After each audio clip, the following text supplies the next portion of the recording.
And since 2015 is an election year, the Louisiana Farm Bureau Federation held the first Gubernatorial Forum focused on the issues facing farmers and ranchers. On October 24th, voters will get their chance to vote for the next governor of Louisiana. But it was here in the Crescent City where they had a chance to meet those candidates. It's very likely one of these four men will be the next governor of Louisiana. Public Service Commissioner Scott Angel, U.S. Senator David Vitter, and Lieutenant Governor Jay Darden are the Republican candidates. State Representative John Bell Edwards is the lone Democrat in the race. I'm Jim Inkster. I'm the president of the Louisiana Radio Network, and it's my honor to participate in this event. As moderator, Jim Inkster quickly put the focus on Louisiana agriculture, asking these candidates if they would work closely with the state's largest general farm organization, the Louisiana Farm Bureau Federation, if elected governor.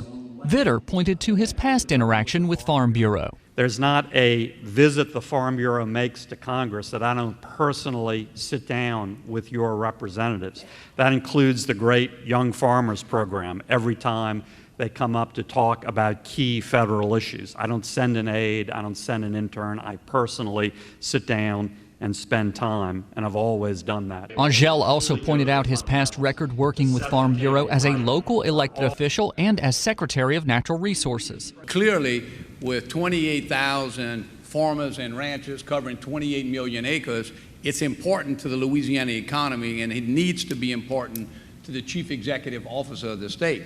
I think the best way for you to evaluate my answer to this particular question is to examine my previous behavior when it comes to working with Farm Bureau and Ag. Darden pointed to his record as Lieutenant Governor, especially with how closely he's worked with Commissioner of Agriculture and Forestry, Dr. Mike Strain. I believe it's going to be very important to have a great working relationship with the Commissioner, as I do now, and with your organization, which speaks for so many Louisianians and one of the biggest and best growing industries for the state going forward.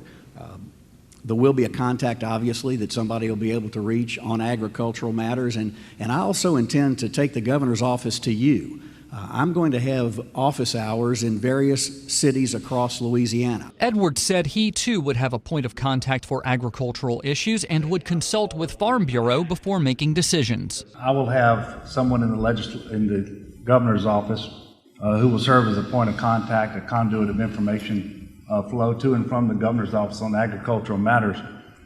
It's important that Farm Bureau have that input, and certainly I will consult with Farm Bureau when it comes to appointments, whether it's boards and commissions or department secretaries, when those jobs have an impact on agriculture in Louisiana. The Louisiana Farm Bureau Convention really was a hot spot for candidates for Attorney General, Lieutenant Governor, and even the state legislature stopped by to visit with Louisiana Farm Bureau members.